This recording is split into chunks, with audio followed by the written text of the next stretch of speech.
Yeah, yeah, yeah, yeah, yeah, yeah, yeah, yeah, yeah, yeah, yeah, yeah, yeah. Yo, step right in, it's a funky display. Talking shit, today's the vibe we portray. No filters, no rules, just letting it flow. Strap in, folks, it's the shit show. Welcome to the shit show, buckle up tight. We're dropping raw truth, keeping it light. Laughs and chaos, that's how we play. Talking shit today. Welcome. Episode 13, motherfuckers. What's up, snitches? Hey, snitches get bitches. Wait, no, that's not how That's it goes. right. Snitches get Twinkies. Right? That's right. Is that what they get? Yeah, welcome back, X. Hey, good to be back. Good to be seen. Better to be seen than viewed, like you said, right? That's right. Welcome to Yeah. episode 14. We're saying 14 because 13's unlucky, so we're going to skip it. Just kidding. Welcome to episode 13. So the funny thing is, somebody had told me recently, like, you guys need to video because I really need to see the look on your face. And if the folks listening at home, in your car, wherever you found us, you've liked us and shared us already, thank you very much. We appreciate that. You should have seen the look on my face when he's like, 14 motherfucker. Like, what, huh? Did I just forget something? You would think I just smacked his mama. So, well, it has been tumultuous. That's a big word. That's a big word of the day. It is, it's been something since we got together last. We had a dance competition. Oh, yeah. We've had... My ass still hurts from sitting for so many hours. Oh, my gosh. Well, and you know, the funny thing is those are some of the more comfortable seats that we've sat in for that long, but not comfortable by any stretch. Hell no. So, yeah, that was a long set of days, but, you know, we'll get into that. We also got to pick up and move stuff. I pick things up, I put them down. Oy. I have no skills otherwise when it comes to construction. Like, I can swing a hammer and sometimes hit stuff. So... And I can go through and I can pick things up and put them down, but not as much as some of the gentlemen that were helping us out and not as much as I used to. Well, when you're an old fart, you kind of just let the youngins take on the muscle. There's a lot more fart than old, but yeah, I'll take that. Well, I'm a lot more old and a lot more fart, so. But yeah, we're going to get ready to reconstruct here. Yeah, that same dance floor that we removed. Yeah, so I guess the quick story on that is that there was a studio a couple towns away from us that went out of business for whatever reason, had been there for 20-something years, and they had a really nice floor. And the people that are going into that space, they said, hey, who's looking for a dance floor?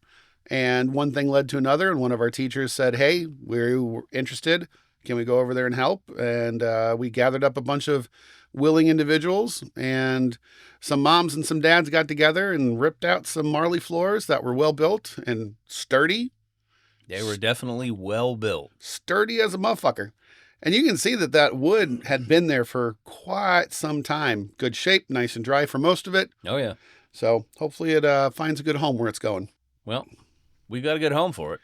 We do. Yeah, our little studio's getting a little more space, a little bit of an upgrade. Although I got to say, I'm a little sensitive for the floors. Oh, yeah. Because, well, let's see. Why would I be sensitive about the floors we have at the studio now? What do you think? Maybe it caused you to have knee surgery? Yeah, I tore my meniscus helping out with the first studio build out. Actually, technically the second, because it's the second location that we built out. But with no construction skill, with no engineering skill, the extent of my skills is reaching into magic boxes and picking things up and putting them down. Hey, I think it turned out okay. Oh, we'll see how the re-engineering of that floor goes. I Well, have some ideas to bring on Saturday. I have none, and I really hope that we either have a Jenga expert or a puzzle expert that's going to be present. That's all I can say. Well, we can just only hope that most of the room is square. If the room is square, then we're there.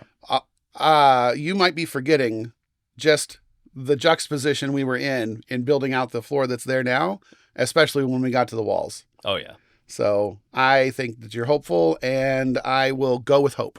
What's the old saying? You can shit in one hand and hope in the other? Yep, see which one weighs more. Or find out what's left with at the end of the day. There you go. Stinky hands one way or the other. All right, so today, what do we have lined up for us? Well, we're going to get into what's in the glass. What's in your glass? Yes. How you like that jingle, man?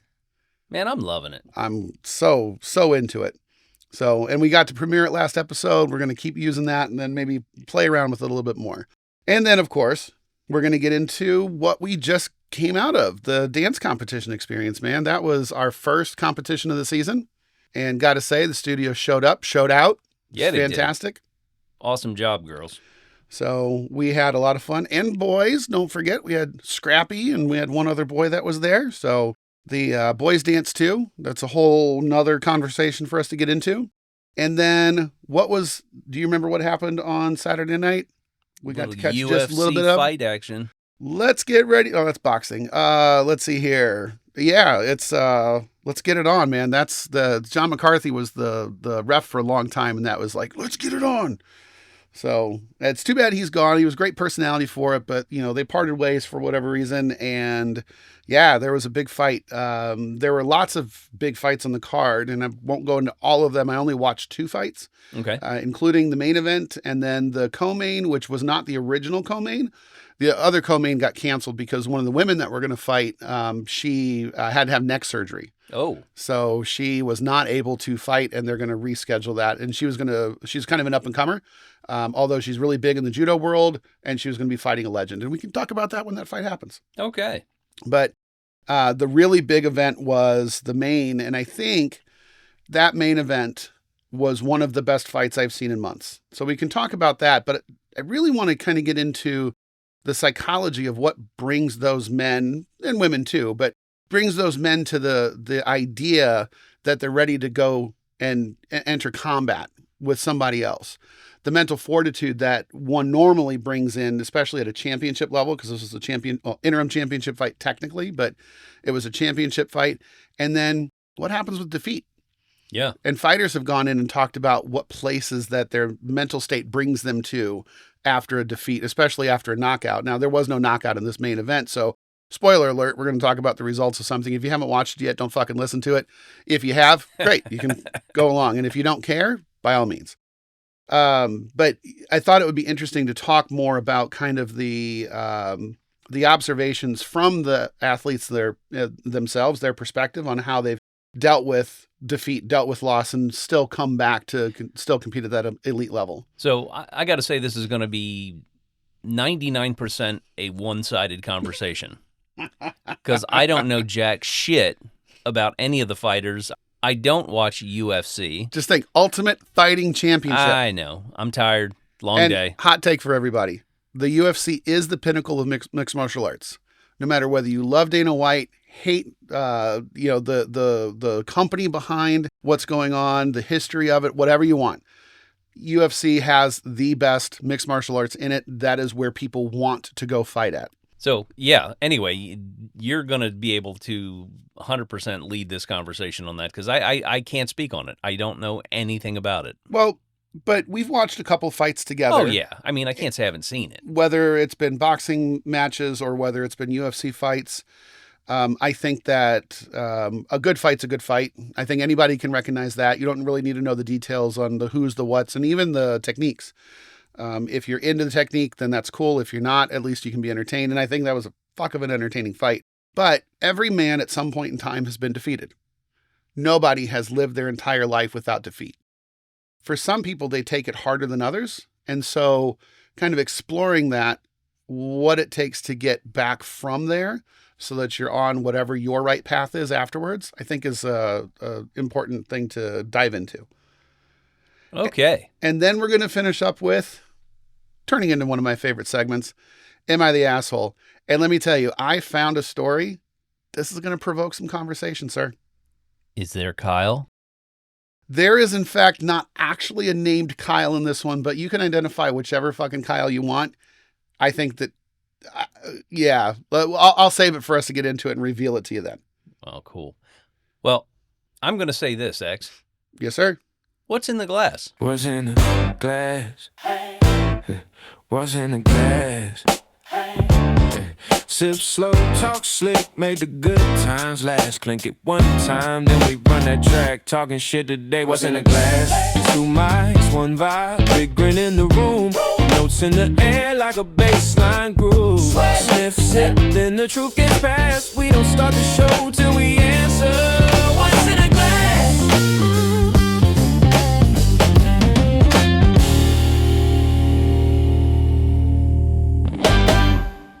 What's in your glass? I'm glad you asked, sir. We actually have 2 expressions that we're going to be going through today. One is going to take us to the great state of Texas. Woo! Yeehaw! Keep me in the heart of Texas. That's right. All my exes live in Texas, or so they say. And then we're going to make our way right back to Bardstown, Kentucky, to the next expression. So, if you would like for us to get into it first. Let's go. The very first expression that we have today is our Garrison Brothers Small Batch, which is a Texas straight bourbon whiskey. Clocks in at 94 proof. And the age statement on these is generally around 3 years, although it's not quite official. It says 3 years aged, but it kind of implies more. I will say that the color on the juice inside the bottle looks good. The bottle itself, it's got like this silver star on it that says Garrison Brothers. You can see it's etched. Like they put some good quality on the labeling. Hopefully the 1 star's not just a rating. Well, it's the Lone Star State. Oh, okay. So that is probably where that hallmark is from. This one says it's bottle number 592. It was released in 2025. See if there's anything else interesting on this. It says drink like an adult. Appreciate that. And there's some tasting notes that we'll get into. But before we do, we got to pop this bitch. Ready? Pop it. Oh! All over. That was a hell of a pop, man. That one's record for posterity. Oh, yeah. And I've already saturated the cork, which probably helped a little bit with the pop. Ooh, sexy. It's got a good glub. Good glub. All right. Oh, you want me to hit you up? Yeah, yeah. Gotcha. You ain't drinking her alone, fool. Ooh. All right. All right. Now, let me go ahead and that's set handsome this. looking. Let me set this bad bitch down. It has got a fantastic color. Absolutely. Right away. That's very dark amber. And before we get into it, cheers, my friend. Cheers. Great legs. It really does look viscous. And I can say I've had 2 different expressions of Garrison Brothers, which I can't tell you remember all about. So this will be like having it for the first time. And this is the first time I've had the small batch. So good to go there. Was that one that Odin brought? Was that a hazmat? I believe so. I thought it was. There were a lot of hazmats that night. What are you getting on the nose, sir? A lot of oak. Yes. Well, as you're going into that, let me go ahead and share some more facts as we're getting into it and you're nosing this. So Garrison Brothers, one of the things that they're known for because they are aged in Texas is the heat in Texas, but not just the heat, the differences in temperature. Okay. So a little bit more extreme differences in temperature than their peers over in Kentucky. So the way that it's talked about is that it provides a little more of the barrel in the juice as you go through. So this is one of the reasons why they're able to age it less, but get more bolder flavors out of it, or so they say. So I'm ready to go in for a taste. Are you? Let's go. All right. So there is absolutely a wheat in there, and I can see that on your face. I just had like a pee-pee shiver. It actually drinks a little bit hotter than the 94 proof that it's got. It has a sweetness from the wheat for sure. So this is a 78%-ish. Now, mind you, the mash bill is not officially out, I don't think. But what I read is that it's a 78% corn, 13% or 12% wheated, and the rest is malted barley. So I don't know what my take is on this yet. As I've said before, my brain is trying to catch up with my tongue. I gotcha. Well, I keep going back and forth between the nose and the palate. And I can say that on the nose, there's some sweetness there. It is very oak forward, like you said. Very. A lot of oak on the front and then on the finish. Yeah. Dare I say a little bit of that kind of like tobacco-y, leathery flavor too. That things that are very oaky can also have. I have a feeling that where it's at now, it gets better as it breathes. So I'm going to set that aside. I'm going to put that to the test. Okay, yeah. And see if that'll get better with a little more openness. So, but it's not bad. My first impression, I'd give it a solid, I don't know, 7.7, 8. I'm going to put it around a 7. Because it's definitely not one that I would say no if it was handed to me. I would say that given the nose, it's beautiful. Look, this is a great looking juice. Oh man, look, you can't, this is a perfect color. This is like that perfect, rich, brownish amber. Yes. So I like that. The flavor, I've certainly had better. There's no doubt. I probably had better yesterday, but this is solid. I mean, I wouldn't say no. And if you felt like you needed to take it and mix it, I suppose you could. We'll probably have better today. No, I haven't had any today. I can say I that. said we will probably have better today. We might. Yeah. So we will get into the next bottle. What do you say? Oh, let us go. All right. So our next pour is going to be a Henry McKenna 10-year single barrel bottled and bond from Heaven Hill Distillery. This is a Kentucky straight bourbon. It's a 10-year, of course, like the name says. It's bottled and bond, which means it is 100 proof. Yes. And what's kind of special about these is that they're all single barrels. So each batch you get is going to be different because they're unique to that particular barrel, just like every single barrel that's out there. So it is, as far as the mash bill is concerned, again, nothing official is out, but this I found is kind of the usual formula for a good bourbon. So 75 to 78% corn, 10 to 13% rye, and the rest malted barley. It is distilled at Heaven Hill. And as we go through here, most of the time these are aged about 4 years. They go the full 10 here. And a nice little bit here is that it has won Best in Show at the 2019 San Francisco World Spirits Competition. The McKenna has been around. I've seen it on the shelves a lot. I've always passed it up because I've seen it on the shelves a lot. And I'm always looking for something a little bit different, something I might not be able to see. And then one of these days I was like, you know what? I've only heard good things. Let me go ahead and try it. And this, compared to the Garrison Brothers, which is a wheated, should give us a little bit more of the normal sweetness that we're used to in these straight bourbons. I think so far with that Garrison Brothers, that's probably the thing that is turning me off to it is the wheat. I can attest there's only one wheated that you've really enjoyed so far.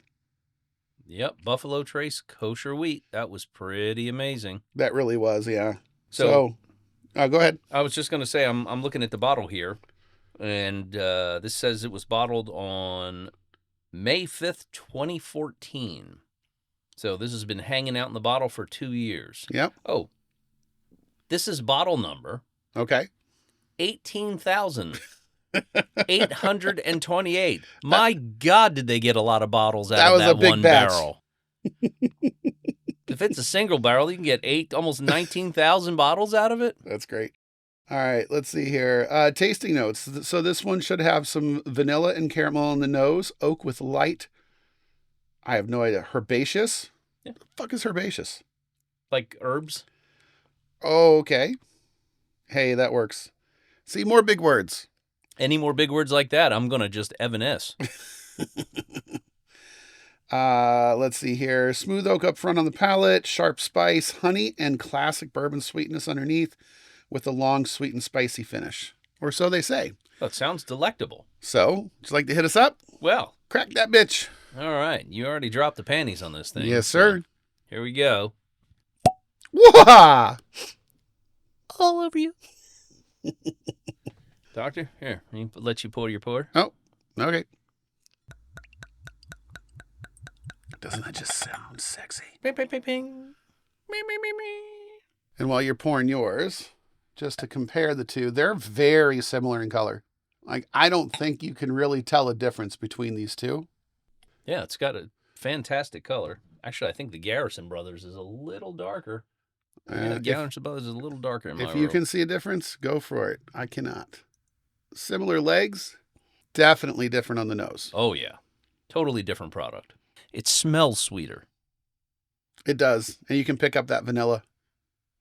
So the spice is definitely there on the front. That's very smooth. I was just going to remark that. Yeah, it's very smooth. It's a little more complex, too. There's a little more going on. Like you can catch undertones, especially as it moves across your palate. A little bit longer in the finish. Definitely longer finish. Yeah, it's a solid 8. I would. 8.3. What's MSRP on this? I'm going to have to look that up. Okay, so what did you pay for it? MSRP. Oh, right on. It's $50 to $60 most places. And I think that's about what I spent on it. So to ask again, the MSRP on this ranges between $50 and $60. Oh, okay. So pretty fair. And I'd say that this is a solid choice. If I'm going to rank it in other $50 to $60 bottles, I'm going to say maybe the Russell's Reserve, that single barrel that they do, or maybe the higher of the rare breed wild turkeys, the Heaven Hill Bottle and Bond. That's a 7-year, but still, that's one of those, keep it on the shelf. You'll always have a good pour with it. To me, I'm getting the same kind of feeling for this. All right. I'm going to say something. Mm-hmm.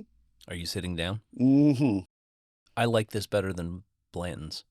I am very shocked, sir. Can you see the shock on my face? You look shocked. Very shocked. It's so easy to shit on Blanton's. My goodness. Oh, not all of them, though. No. But just your standard single barrel Blanton's? Yeah. Yeah. Well, it's because Blanton's is overhyped. If Blanton's was $40 and not $70 MSRP, we'd probably be singing a different tune about it. It's just, I get it. The funny thing is, I watched some person's video on TikTok the other day, and they're like, and I'm just going to give it to you straight. No hype, no nothing, but I'm going to start with my favorite bottle. And they brought out the fucking grenade. I'm like, click. Not because people shouldn't like Blanton's. I really think that they should. If that's what they like, go for it. You like what you like, man. It's just, I don't know. The hype train is just a little too big for me on that one. Yeah. And as we've talked about it before, but that straight from the barrel Blanton's was absolute chef's kiss. Oh, God, yes. That would be, if we could find that like every day, found it for. Oh, especially what Odin got it for. Oh, yeah. Well, he had to leave the fucking country to get it. Right. Well, I mean, we could leave the country. It'd be a fun little excursion. An international whiskey hunt? Hell yeah. Sounds great to me. Let's go. Let's go. Let's go. Well, and I know that Blanton's has a Japanese release, and people rave about it. Okay, they don't rave about it. Some people rave about it, I think, because it's kind of special. It's kind of like that Buffalo Trace kosher, like you never see it, but it really was good. And I think the wheated was better than the rye, but there's something special about it because you never see it. So is there really any difference between the Japanese release and the standard U.S. release? So let's look that up. Because I was just going to say, I've seen that bottle, not in person, but I've seen it, online, and I've seen videos with people having it. And I mean, it's a black label, I believe. I think, but let's find out. The difference between Japanese and American Blantons mainly comes down to the versions. The US version is typically 93 proof, while Japanese versions can include different proofs, like the Takara Black at 80 proof or Takara Red at 93 proof. There's a rumor that Japanese editions are aged about 2 years longer, but it's never been officially confirmed. Overall, the US and Japanese versions are similar, but the Japanese ones have unique packaging and proof variations. Thank you, ChatGPT. All right. I've seen those labeled. The bottle label. Okay. I mean, not in person, but Sure. I never really cared. I was like, what the fuck do I care? I'm not going to get the Japanese version here anyway, if I can help it. Yeah. I think I'm up for trying just about anything. I think we said to somebody recently, like, I'm the dangerous person around. Like, you offer something, I'll just say yes. Because, it's rude to say no to a good offer, right? You don't say no when they offer it with the good stuff. That's right. Because you never know if it's the good stuff or not until you say yes. That's exactly right. So, again, like I said, for me, it's easy to shit on Blanton's. It just because it's overhyped. People really get super excited when they find it. And I think if you've been around bourbon long enough, like it's okay by itself. It's fine. We've done taste comparisons with bottles that were easier to get and cheaper to buy, and we like those better. So not that it's bad. It's just not worth the hype. That's all. I agree. So, and it's just like, there was an interview I saw with this woman who'd been around bourbon for quite a while. And she said that two things. One, Buffalo Trace should be just as popular as Old No. 7 and should be priced exactly the same. And that was at that point in which Buffalo Trace just by itself was very difficult to find, and $50, $60 a bottle versus the $30 that it's at now. And even the $30 that it's at now, some will still say is overpriced. Yeah. I don't know. Buffalo Trace all by itself, pretty good pour. So yeah, it's an everyday pour. Might be better than Blanton's. Might be. That might twist some titties, but you know what? That's okay. You like what you like. You like what you like. All right, sir. So, what I think you already gave your rating for the McKenna. Obviously, I think you like that better. I give that a solid 8. So, yeah, well, I'll go back to the Garrison Brothers later, and I'm going to keep drinking on this. But, sir, first competition of the season done in the books. Woohoo! And what did you think? Well, I think I just started feeling sensation in my buttocks last night. That's really funny. We were in that auditorium, 13 hours on Saturday and, Yeah. 4 or 5 on Sunday? Yeah, man, my fucking ass was numb, man. You can't get comfortable in those seats. Yeah, try Right. sitting in really any seat. Yeah, so let's that paint the long. picture. So, dance competitions can normally occur usually on a Friday, Saturday, and Sunday. Some competitions start middle of the day on Friday. Sometimes you have to pull your kid out of school for it. And once upon a time, we were dead set against doing that.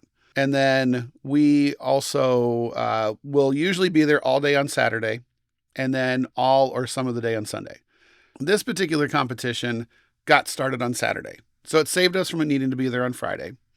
It was just one town over, so we all got to drive. We didn't need to worry about hotels. 20 minutes away. And it got started not quite at the ass crack of dawn, maybe just above the ass crack of dawn. So right at the midriff. But we needed to be there with enough time to park and get people situated and all that sort of stuff. So yeah, man, Saturday was a 13-hour day. Yeah, So it was. we got there at 8 o'clock in the morning before actually, so we could park and situate and get things unloaded. And we didn't leave until after 9 o'clock. Yeah, man, that was rough. So, and as a dance dad, we don't have quite as much to do. In competition years past, there have been props to pay attention to. So you have to go make sure the prop is ready, get backstage, get everything staged out so that when it's your time to go on, you need to make sure that your prop is ready to get onto the stage. It gets onto the stage within a certain amount of time. You're waiting in the wings for the dance to be over. Then you run out and you grab that prop and get it off stage. Yep, timing is everything. As a dance dad, specifically as a prop dad, there is actually a responsibility that you have of not taking up too much time. Some competitions actually have rules around how much time you can take to onload and offload props from the stage. And I got to tell you, man, I've been a part of some very elaborate, heavy, fucking giant props. Oh, yeah. I've seen them. They takes 8-10 minutes to put them together. Oh, It's my like, goodness. Come on.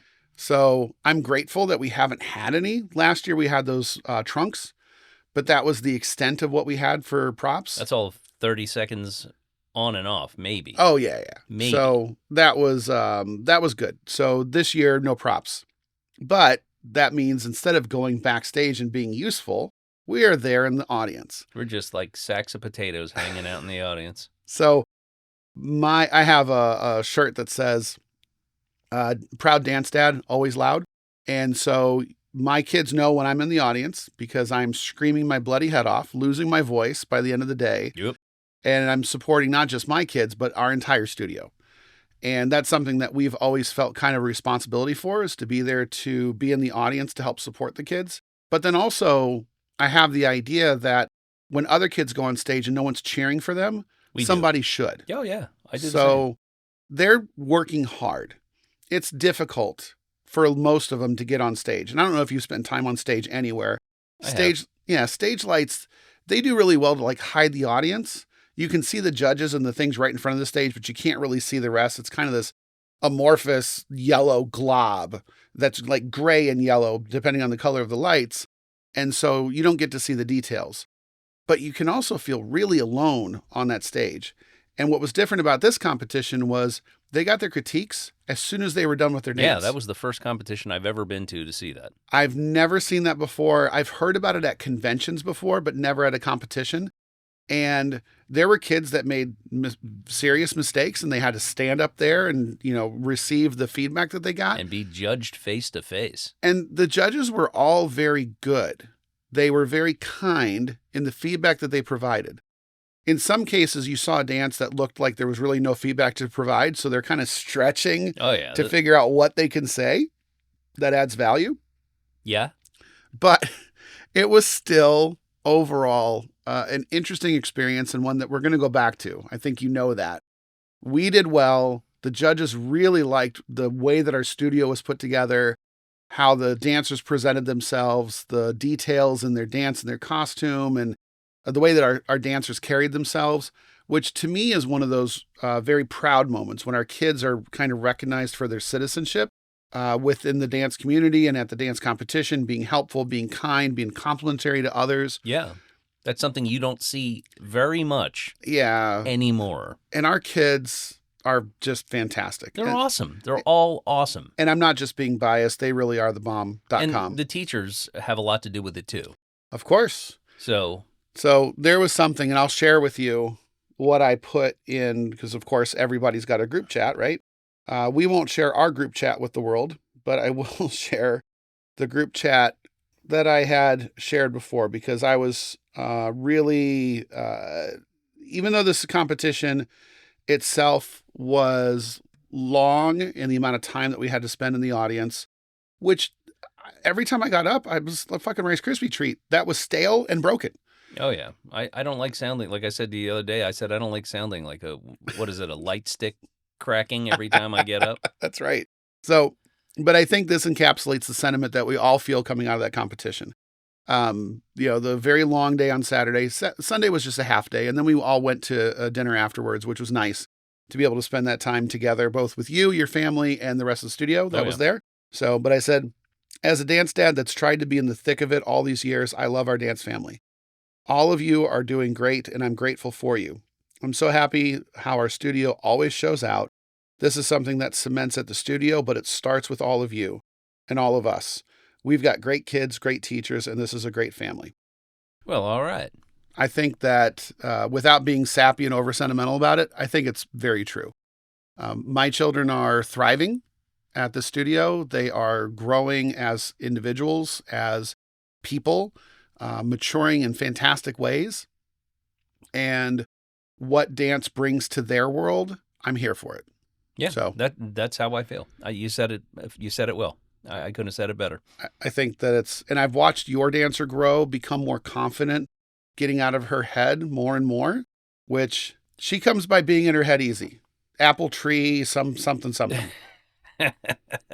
So what I said was that she is recognizing the fruits of her labor. So it's like she's been doing the same thing, not the same dance, but been doing the same moves or trying to do the same moves for her entire dance career. Mm-hmm. And now she's mastering them, and she's getting recognized for said mastery. Oh, she was scooping up judges' awards. Bro. She collected them like they were cherries. I was pating. I was over the moon proud as a father. Goddamn right. To see, well, obviously her growth in dance, but just to see her confidence, to see the drive now. Now she wants to go out there. She gets nervous like everybody, but sure. she's excited to do it now. She's excited to show the world what she's made. And I don't know what else to say other than I'm just thrilled to tears, man. Well, what I'm really looking forward to for yours, which I think I'm starting to see in my big, is a honest and well-earned sense of pride. Yeah. Oh, absolutely. So what that means to me is they understand that they can do well. They understand that they can do well in contrast to others as well. Mm-hmm. And not in a egotistical way, but in a well-practiced, I've put in this effort, I expect this kind of outcome. And I can say that for my big, they don't go at this and say, I'm going to be the best. They go at this and say, I've worked my ass off and I expect to do well because that's the product of hard work. And I think that, and I'm not bragging at all, my big did well. She did amazing, bro. She was recognized by the judges, and for the first time, she was asked pointedly, do you want to dance professionally? And without hesitation, she said, yeah. Yeah, she did. That was awesome, by the way. And the fact that a judge asked her that question and then went on to say, well, you absolutely should, is filled with so much pride for me for how she's doing. But I always feel weird being proud of her for that because it's not my effort, it's hers. I'm here to support her. I'm here to open doors if I can. I'm here to catch her if she falls or pick her up after she falls and talk through it and be whatever it is that she needs. And the most heartbreaking part of all that is when they need you less and less. I know, you're like, but you need me. But You need me. But I'm still here for it. And I could not be more delighted on the path that she's following, in which her doors are wide open. Oh, yeah. And if she wants to continue pursuing this, now she's starting to get some of the recognition from the people that she cares about the recognition. Mom and dad saying you're doing great doesn't mean anything. It doesn't mean jack shit. It's nothing. Well, it adds a little bit of it to it, but. Well, if we said, no, that was really shitty, then that would probably have a bigger impact than saying that was awesome. That's true. For the whole other reason. Those are facts right there. So, but I got to say, I've been able to watch yours grow from that little apple that was in front of them on stage. Oh, yeah. And California Girls and all of those little dances that they were in to where they're at now. It's fantastic. And the fact that yours pairs up with mine really well, that is a testament. And I'm not bragging about the skill level that mine's had. Mine's been dancing longer, has been at a higher level than yours until recently. And now when they dance together, they lift each other up. Oh, yeah. And that's one of the cool things. I forgot who it was I was talking to, but when I was younger, I played a whole lot of footbag. Honestly, that was my high school thing to do, was to go out into the courtyard at school or to a courtyard in front of restaurants I used to hang out at and just kick a hacky sack, footbag. Mm-hmm. And you're in these circles and you've got your own skill set. You're really just doing it for fun. This is like the 90s version of hippies, I guess. Yeah, I get it. And when somebody would come in that knew what the fuck they were doing, oh my God, it was so amazing to sit there and watch it. You were so inspired and you worked a little bit harder. A really great person would go into a circle and lift everybody else in the circle. And I've always held on to that as an ideal, that great people can come into a team and raise everybody else up. I think that happens at dance. I think that happens in life. I think that happens all over. And one of the greatest, I won't be able to remember the quote itself, but about dance, one of these choreographers took to an Instagram, and I think it was Megan Sannett, who we would know from Tremaine, although she's not with Tremaine anymore. She had said that when you're in a class, and if you're looking at people that are better than you, and you're not inspired by that, but instead you're jealous of it or wondering why you're not doing that too, you're thinking about it wrong, because you really should be inspired. If you love dance enough to watch somebody else doing it very successfully, that ought to inspire you to figure out how I can do better, how I can get there, how I can do more.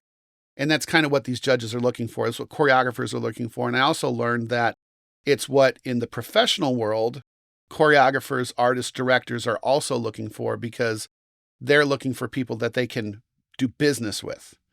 They're not just looking for somebody who looks a certain way, although they are. They're not just looking for a certain skill set, which they are. They're looking for somebody that can help enrich them as well as they can enrich the other. Sure. So it's all about, how's the saying go? Like, the water raises all boats. Like, oh yeah, I've heard that. I forget exactly how that goes, but it's the same kind of thing. Unless there's a hole in the boat. Well, then that motherfucker sinks and everybody else raises up. Well, there you go. There you go. So, no easy segue to the next part, but as we finished up the dance competition, this is why I was so dad-ass on Sunday, was on Saturday night, there was a really great UFC that was going on. And you like that segue? Like that just like blunt force, like smash into the next topic? It. So when you started watching that main card, I was already watching my favorite TV show. Yeah. And it comes on every night. It was the back of your eyelids, wasn't it? That's right. So we got home, and the cool thing is that Paramount Plus picked up the UFC. So the Ultimate Fighting Championship has been around since 1992, and I've been watching it since the second one officially, but I've watched them all. Some of them I watched repeatedly. Back in the day, we used to get a pay-per-view. They used to come out once every 6 months, then eventually once a quarter. And they eventually got to a point where there was an event every month, sometimes more than one event a month. Oh, as it grew. So yeah, and once upon a time, we used to relish the idea of the UFC being out all the time, and then it kind of became saturated.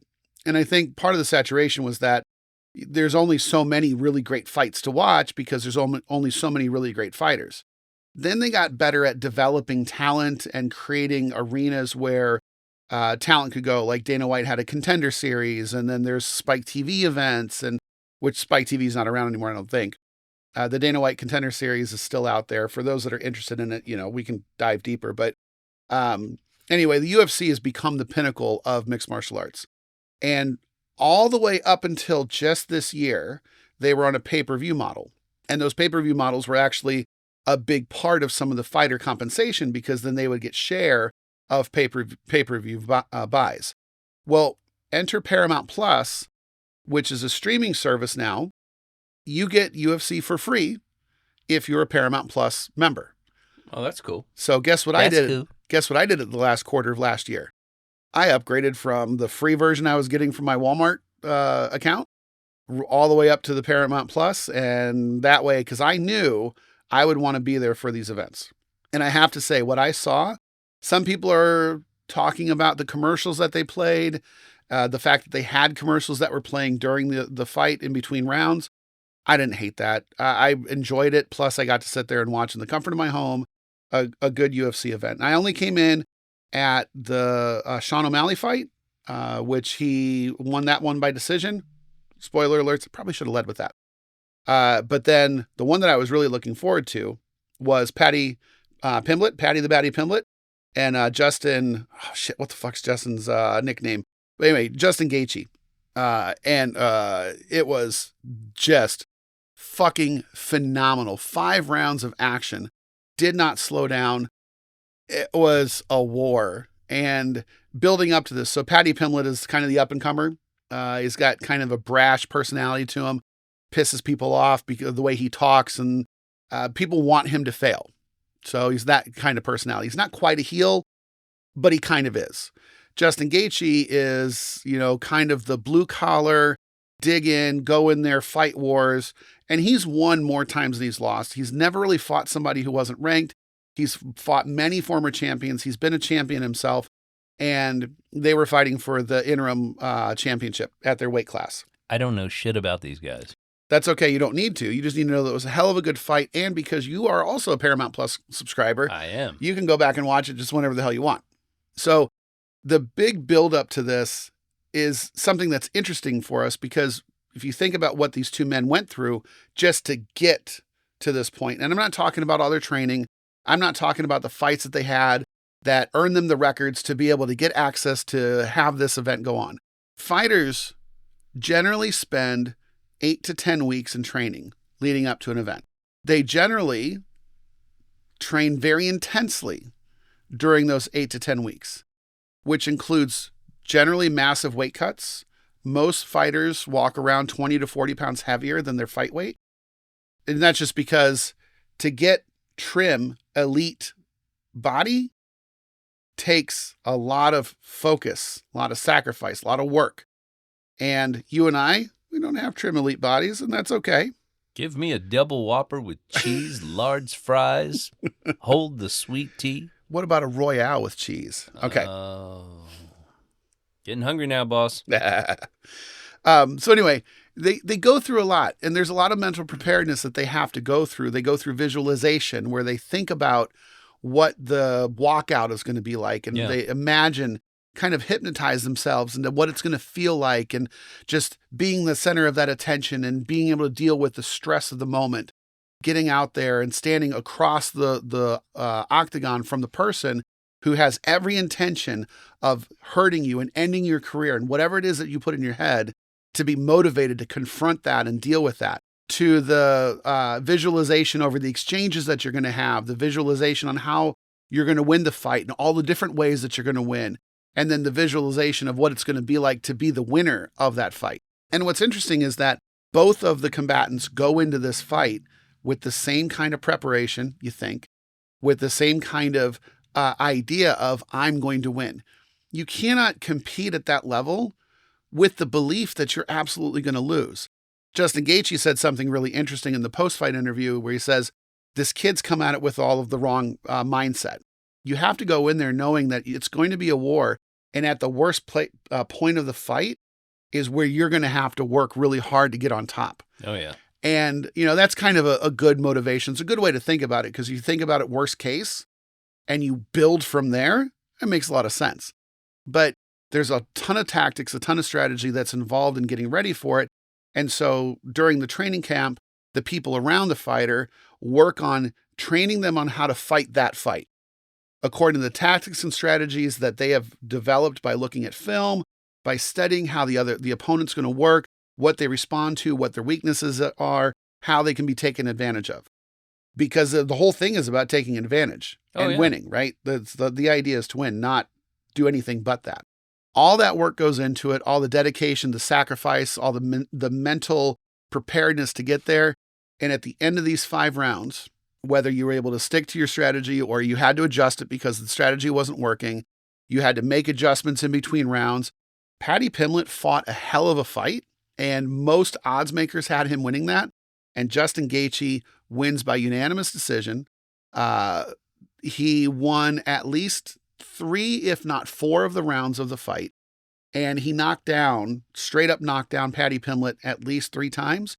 And one time it looked like, in the first one it looked like he was going to go ahead and put him out, but Paddy was tough. He was able to weather the storm, get up, and continue fighting. Paddy had his own adversity to deal with, besides the fact that Justin Gaethje kept putting hands on him and walking forward. He got poked in the eye twice. Oh, nice. Once by a very deep dug index finger in his left eye. And then the other one was by a thumb in his right eye. Oh, geez. They stopped and gave him a break for the first eye poke. Never stopped for the second one, because that punch, it wasn't intentional. And that punch was followed up very quickly with another one, which knocked him down.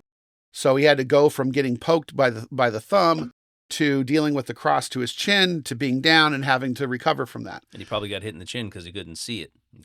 Good chance. And then he also took a low blow in a clinch exchange, and he kept fighting. That the ref didn't see it, didn't stop it. Most of the time, low blows, they give him some time to recover. They warn the other guy, hey, watch your kick, your knee, whatever it was that did it. And then they continue the fight. So Paddy had adversity to overcome during the fight. And even though he lost, he never quit. And he earned the respect of Justin to a point for being tough, for not getting knocked out, and for staying in the fight the whole time. Paddy learned a lot in that fight because he lost. And you learn more from your losses than your wins, I think. Which is why professionally I'm always focusing on what I did wrong more than I did and what I did right. But also what comes with that defeat is sometimes a real dark place. And I think every one of us can identify some point in our lives where we were ready for something to happen that didn't, or we tried really hard to succeed at something and failed, or we were defeated on something that we had no control over how to handle winning. Because the win wasn't possible.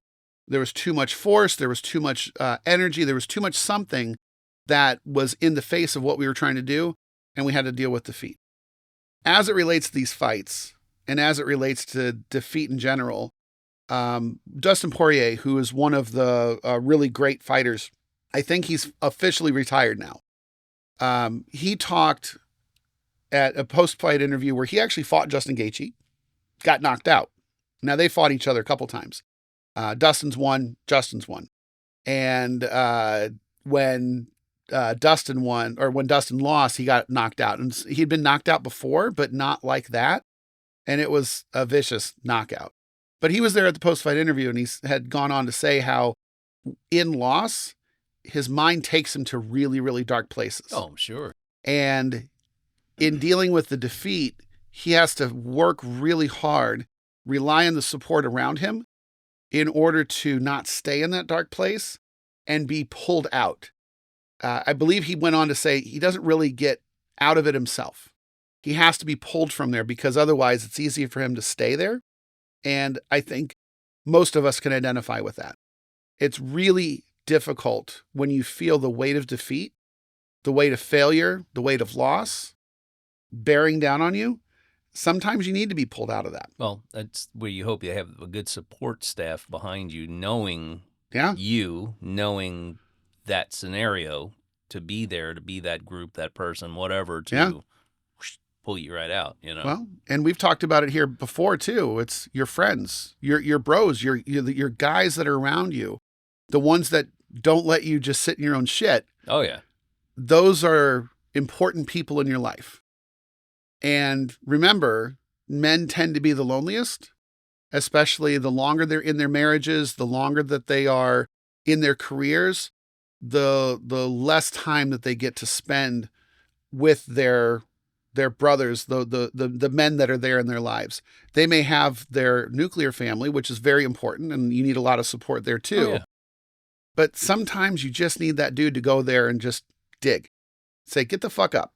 Get up. Let's go. Let's do something. Hey, how you doing? So even Patty had said before in his last fight, before this one, he had won and he had the opportunity to use that platform to just say, like we have. So suicide prevention. 988. That's the number if you or you know someone who is struggling with some mental health issues and they're going to do whatever they're going to do, possibly to hurt themselves or others. Reach out, call, text, chat. The number is 988. Yep. Don't forget that. Not 911, 988. That's the National Suicide Prevention Hotline. And thank you very much, because that's a very helpful reminder. Patty had gone on in his post-fight speech while he was still in the octagon. He said, this is where instead of bottling everything up, which is super easy to do when you've lost, because I think this is very true. If you are a person, and even if you're not, but especially if you're a person who looks at others and you feel like they look at you for something, they look up to you for something, they expect something of you, they hope for you, even if it's just positive, even if they just like hope for the best for you. Yeah. And you don't produce the best. It's like you let them down. Exactly. And instead of reaching out to those very same people, you may decide that isolation is better. You may decide that sitting there by yourself, and you're not moping, you're dealing with some real shit. And you may not feel like it's even worth reaching out to the people that you've already disappointed. Not the case. Speak up, speak out, accept help, get used to saying, I need. Whatever it is after that, just get used to saying, I need. I say, I need bourbon, and I'm pretty vocal about that. You totally beat me to that, dude. I was so going to say that. Chicka-chow. But real talk, if you need anything, just reach out to anybody that's trusted.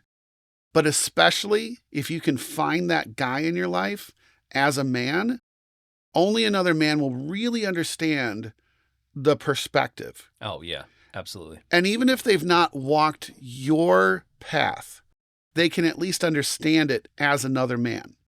I think that's important. And it's not to knock the females in our lives, because certainly they're important and they have their place. But I think it's important to have that connection with somebody that can see the world through a similar lens that you can. And even if they've got a different experience, they're going to connect with you in a different way than you will with your girlfriend, your wife, your aunt, your sister, your friends that happen to have a uterus. There's something to that, and I think it's important. What if that woman has had a full hysterectomy and doesn't have a uterus? Is she the same? Had a uterus? Past tense. Even if have or had. Past tense. Born with? Had. Born with and had one. Yes. But has no longer. That's still fine. Okay. I don't know why that popped into my head. Just went to that dark space for a second and said, well, what if they don't have a uterus? I guess I might be anti-trans in that statement there. I don't know. I'm not trying to be. No. So, but I do think that it's important to recognize that it can be difficult to get out of a dark place. Oh, yeah. Especially if you've lost, whether it's a battle or whether you've lost someone or something. I think recognizing that you're in a dark place is difficult sometimes. If you know you're there and you're finding it really difficult to get out of, allow yourself to be pulled out. Yeah. Kick and scream a little bit if you really feel like you got to wallow in it a little while, but get out of it. Don't deny yourself that help.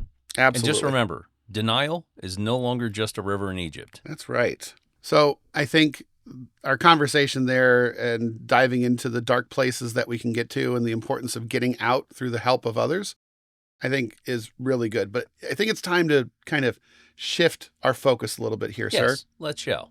So you asked if there's a Kyle here. While there is not a Kyle named in this story, in this segment of Am I the Asshole, I'm going to read this verbatim to you. I'm not going to embellish anything. I'm not going to make anything else up as we go through. I'm just going to read this word for word. And it starts with the setup, so you can think through All I who's can the think Kyle. of is Kyle. Who's the Kyle? Who's the Kyle? Am I the asshole for refusing to get rid of my bourbon after my roommate's kids stole it? Huh? Get All rid right. of my... Oh, I see it. Okay. I had Are to you think ready? about that for a second. I'm like, how does he get rid of something that's already been stolen? Well, we'll get there. Yeah. All right. Fire away, Captain. I'm 30 and I share a house with a roommate, Megan, who's 35. We each rent a bedroom, split the common areas, and divide utilities. We're not best friends, more like cordial co-workers who happen to live under the same roof. I can understand that. Makes Okay. sense to me. I've had roommates the same kind of way. My one real hobby is bourbon. I'm not some wealthy collector, but over time I've built up a small shelf. Maybe a dozen bottles, a mix of affordable daily drinkers, a couple store picks, and one or two nicer things I bring out when friends come over. I usually have a pour once or twice a week, maybe more on special occasions, and that's it. From day one, I kept my bottles in my room on a shelf. My bedroom door locks. When I leave the house for long stretches, I lock it. When I'm home and going in and out, I don't always remember to lock it because, frankly, I should be able to trust the people I live with not to go through my stuff. Megan has a 16-year-old son, Tyler, who stays with us about half the time. When I moved in, she made a point of saying he knows not to go into other people's rooms. If he ever does, let me know immediately. We agreed there would be no parties and no underage drinking in the house. Makes sense. That's very reasonable, right? Yeah, fair enough. So, a few weeks ago, Megan had to go out of town for a long weekend. Tyler was staying with us that week. She asked if I could just keep an eye on him, not babysit. Just make sure things didn't get out of hand. I said sure. Friday night, I worked late, ate, watched some TV, and went to bed earlier than usual. Tyler was in his room gaming. I could hear the usual shouting into a headset. I didn't lock my door because I was literally getting up every so often to grab things before crashing. The next afternoon, I went to grab a specific bottle, a $70-ish store pick that I really like. When I picked it up, it felt light. I know that sounds weird, but you get used to how a half-full bottle feels in your hand. This felt closer to a quarter. I told myself I was probably remembering wrong. I cracked it open, poured a small glass, and immediately noticed something was off. The color looked slightly lighter than I remembered, and the smell had this weird flat sweetness, almost like cheap soda. I took the tiniest sip, and it tasted like someone had mixed bourbon with watered-down cola. Now I'm suspicious. Don't be suspicious. Don't be suspicious. I checked a second bottle. Same deal. Lower level, odd smell, slightly sticky neck. A third bottle had the cork jammed in it at a weird angle, like someone yanked it out and shoved it back in quickly. Right then, Tyler comes out of his room, sees me holding one of the bottles, and blurts out, "I didn't drink that much. I haven't even asked him anything yet." I ask, "Did you go into my room and drink my bourbon?" He tries to deny it, but he's a terrible liar, as teenagers are. Come on now. Except I was the best. No, never mind. My mom would tell you otherwise. Within a minute, he admits that he had a couple of friends over after he thought I was asleep. They went into my room and picked the coolest looking bottles, with air quotes around that, and started taking swigs straight from them. When the levels dropped too low, they panicked and decided to quote unquote fix it, topping off the bottles with whatever they could find in the fridge. Oh, this hurts. Cola, sweet tea, even some water. They were literally making Franken-Bourbon to hide what they had stolen. I got to put that one into the memory bank. Franken-Bourbon? I think you kind of did that at Skid Row. So I guess the if we do have a Franken-Bourbon, the best response will be like, maybe that's more zombie. I don't know. We'll have to watch Frankenstein to get a frame of reference to it. Anyway. All right. So I was furious. I told him this wasn't borrowing. It was stealing and tampering with my property. Also, they're all underage. If one of them had gotten sick, passed out, or tried to drive home, that trouble lands on my bottles in my house.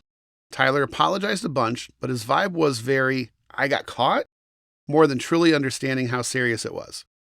I told him we'd be talking to his mom as soon as she got back, and that he was absolutely not to step in my room again without my permission. When Megan came home Sunday night, I laid everything out. The open door, the bottles, the weird liquid, the friends. Tyler admitted what he did, but he tried to play it down. Said they had a couple of sips and that I was overreacting because everyone keeps alcohol in their home. I explained point by point. Several bottles are now ruined, not safe to drink, and not sellable. It's interesting. I never think about selling my shit. I think about drinking every drop. Absolutely. Or sharing it with friends, as it should be. He violated a very clear boundary. Do not go into my room. And earlier on, I mean, they state that clearly. Yeah. He knows not to go into other people's spaces. Indeed. He brought other minors into my bedroom and let them drink my stuff while I was asleep in the same house. Megan's first reaction was to apologize. She said that she'd talked to him about boundaries and offered to pay me back for the bottles he messed with. I calmed down a bit, and I thought that was that. And there's more. But wait, there's more. Then, a day later, she knocks on my door and says we need to, quote, have a serious conversation about alcohol in the house, unquote. She tells me that Tyler was really shaken up by how angry I was and that seeing all the bottles in my room sends the wrong message to a teenager. She says she's been thinking and the best solution would be for me to get rid of the hard liquor, or at least not keep it in the house anymore so it's not a temptation. This is where you start thinking about who the fucking Kyle is here. I honestly thought she was joking. I reminded her, the bottles are in my locked room, not on our kitchen counter. Fair point. Her son broke the rules by going into my room without permission. Fair point. The problem is his behavior, not the existence of bourbon in the world. She said, you know how teenagers are. If it's there, they're going to test boundaries. We have to be realistic. She compared it to keeping peanuts away from kids with an allergy. What? Huh? Which I thought was a wild stretch. I told her I would absolutely continue to lock my door more consistently and that I was fine installing better locks if she wanted, but I was not getting rid of my hobby because her son didn't listen. She said I was being inflexible and prioritizing whiskey over a child's well-being. Ooh, don't like that phrasing. Since then, she's been cold with me. She paid me some money towards one of the ruined bottles, but not all of them. She also keeps making passive-aggressive comments like, well, as long as your collection is safe, and telling her son, loud enough for me to hear, that some adults just care more about their stuff than people. I think I know who the Kyle is.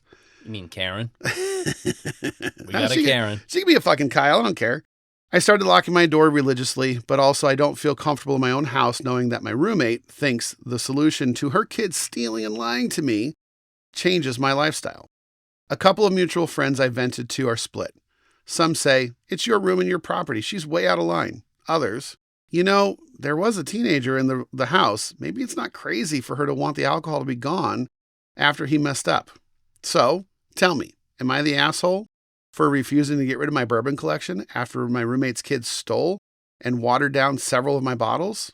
So let me start by saying this. Let's say you had a large collection of cash. Okay. And I would like that. Wouldn't we all? I'd probably spend it on bourbon. You wouldn't have a large collection of cash. You'd have a large collection of bourbon. I would have a large You'd be broke collection with bourbon. That's right. That's not broke. Is that really broke? Well, it probably you'd be is. slightly bent. So, large collection of cash. Go ahead, sir. Sorry. If the kid knew you had a large collection of cash and he went in and stole the cash, what is the mom going to say? Maybe you shouldn't keep so much cash in the house. But remove the temptation. He's a teenager. You know how they are. You see what I'm saying? It's like, okay, so points taken. One, he went into dude's room when he shouldn't have. Two, fuck that kid. fuck that Kyle Karen. Is Tyler the Kyle here? Yeah, man. Okay. that's bullshit. And that's not because I like bourbon or I like alcohol. It's just there's a certain level of, what's the word I'm looking for here? Accountability, Well, responsibility, that too. Yeah, I mean, well, I was going to say civility. Courtesy. Courtesy is the real one. You know, don't fuck with someone's shit. I think civility works there too. Yeah. No, I'm with you. I think that especially if you're in a situation where you've got a roommate, and I've had roommates in the past. And he's an adult. And he's an adult, so he has every right to have what he wants, especially if he's keeping it under lock and key for the most part. It should be in a place where it's reasonable to expect that you respect the privacy of others. Indeed. You know, it's not like he has to worry about locking up his underwear just because there's a teenager in the house that might need it. Yeah, I You agree. know? So, yeah, he is not the asshole for sure. It's I the other agree. way around. Well, and to boot, the mom in this situation, way the fuck out of line. Like, are you serious? Like, you don't want to talk to your kid about driving the right level of accountability? You know, and why doesn't she want to talk to her kid about accountability? Agreed. And maybe she has talked to her kid about accountability. Maybe she did get him in trouble, and, you know, he lives with her half the time. So there's something with the dad and the mom, you know, he's a 16-year-old kid. So I get all that. But at the same time, it's fair to expect them to listen to the rules. Yeah. And it's fair to drive adherence to those rules. Because what are you teaching him by saying, bad you, and now we're going to remove your temptation? There's no discipline in that. And I don't mean like him being disciplined, but you're not teaching him to discipline himself. Absolutely.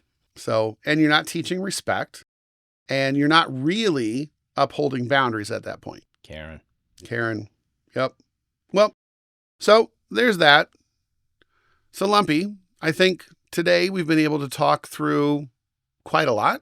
Oh, yeah. I think we got to try a couple good expressions, and I think it's time for me to go back to that Garrison Brothers and see if by it sitting out for a while, opening up a little bit more, see if it got better. For me, it's still the same on the nose. It's got a good nose. Sweet. For me, it's the wheat. A little bit oaky. And I'm going to say the rating is just the same. I want to say that there's a slight tannic nature to it that I might not have picked up on before as it opened up a little bit more. It's not quite as spicy as it was the first time around. Then again, it was the first thing you drank. Mm-hmm. No, I get that. But I also think that the sweetness from the wheat is there. And it is a different kind of sweetness. You know, it's not that caramel sweetness. It's more of an earthy sweetness, I guess. I'm sure it has a lot to do with the wheat. You know, like, when you have wheat bread versus white bread, it's got kind of a sweetness to it that's different than what you get out of white bread. Yeah, white bread's not sweet. It can be if you make your own. Well, yeah, and I have. I've made some fantastic bread. But I'm talking commercially made white bread versus wheat bread. Yeah. Wheat bread usually has a little bit more of a brown sugary sweetness. I'll tell you what, molasses. So because it does have on the palate a lot more oak than the McKenna does, and then some of the other expressions that we enjoy do, I want to try this smoked, and I will try that smoked tonight and let you know what I think. Please do. Because I think that smoked might take it to the level of an entry cigar blend. So I got to try the horse soldier that we got. Sure. Smoked. For me, that's the only way I think that can be elevated. Well, then guess what we're going to do here shortly? Well, I guess we're going to be smoking some bourbons. We're going to be smoking some bourbons. Yes, sir. All right.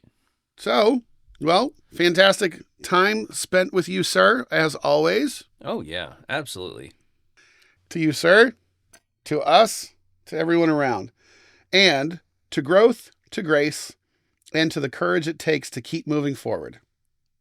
May we meet the future with optimism, kindness, and just enough bravery to say yes when life invites us to something new. Sir? Here's to talking shit today. Yes, sir. Cheers, everyone. Cheers. All right, folks. That's going to wrap it up for today. Whether we're talking bourbon, travel, dance, or just life in general, we're always glad to have you along for the ride. So let's raise a glass. Here's to good stories, good company. The next pour we'll share. Cheers. And we'll see you next time on Talking Shit Today. Yo, the time is up, the mic's gone cold. We drop the talk real hot and bold. From Lumpy to General Lex, ain't no delay. Thanks for talking shit with us today. Hey yo, thanks for talking shit with Lumpy and X. Breaking it down till there's nothing complex. Riding the beat as we close the show. Catch you next time on the late night flow. Spin the dial, rewind the tape. We keep it real, this ain't no escape. Laughs and truth serve raw, not sweet. Mic drop, Lumpy and X bring the heat. Hey yo, thanks for talking shit with Lumpy and X. Dropping truths and making you reflect. We out like a jammer, smooth and slow. See you next time where the convos glow. Words in the air as the beat fades out. Lumpy and X, that's what we're about. So keep it locked till the very last say. Thanks for talking shit, we out today.